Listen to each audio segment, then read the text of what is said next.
কালীগঞ্জের তামান্নার পরিবারের কাছে টাকা হাতে পৌঁছে গিয়েছিলেন ডেবরার বিধায়ক হুমায়ুন কবির। নিয়ে টাকা প্রস্তাব দেওয়ার পরের ছবিটাও গোটা বাংলার মানুষ জানেন। ফিরিয়ে দিয়েছেন তামান্নার মা, বলেছেন কোনো টাকার মূল্যে মেয়ের দাম হবে না। আর এই কথা শোনার পর অভয়ার বাবা মা বলছেন আরো ভয়ঙ্কর কথা। বলছেন তাদের কাছেও এসেছিল 4 কোটি টাকার প্রস্তাব, তারা নেননি। তারা লড়াই চালিয়ে যাচ্ছেন, লড়াইয়ের শেষটা দেখতে চাইছেন। তারা পরামর্শ দিচ্ছেন এরকম একটা পরিস্থিতিতে আরো মনের জোর বাড়াতে হবে, আরো শক্ত হতে হবে তামান্নার মাকে।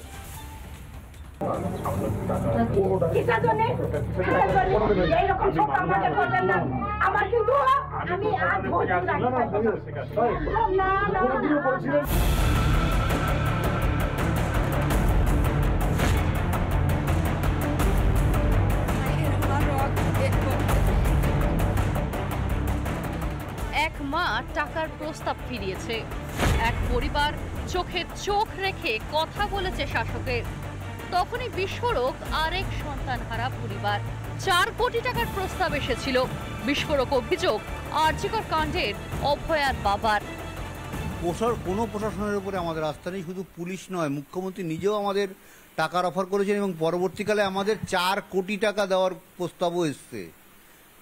এইরকম টাকা দিয়ে আমাদের মুখ বন্ধ করার অনেক দিন ধরে চেষ্টা করছে, কিন্তু কোনো রকমভাবে আমাদের মুখ বন্ধ করতে পারছেন না। সেটা ওনারা খুব দুঃখ পাচ্ছেন আমার মনে হয়।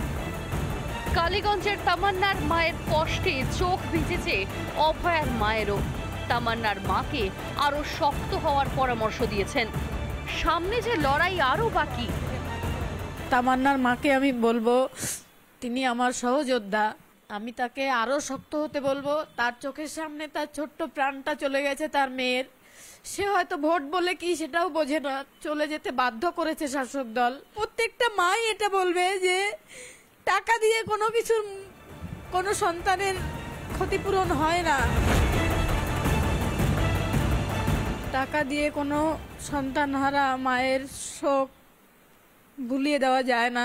তামান্নার মাকে আমি বলবো তিনি আমার সহযোদ্ধা। হয়তো আমাকে দেখেই তার একটু সাহস হলেও বেড়েছে যে বলতে পেরেছেন টাকা আমি নিতে পারবো না।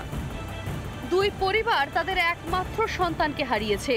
সেই যন্ত্রণা কোথাও যেন মিলিয়ে দিয়েছে তামান্না ও অভয়ার পরিবারকে। মিল রয়েছে আরো এক জায়গায়, দুই পরিবারের নিশানায় এখন শাসক। রিপাবলিক বাংলা। নানা ধরনের কন্টেন্ট দেখার জন্য লাইক করুন, শেয়ার করুন আমাদের ফেসবুক পেজ, সাবস্ক্রাইব করুন আমাদের ইউটিউব চ্যানেল।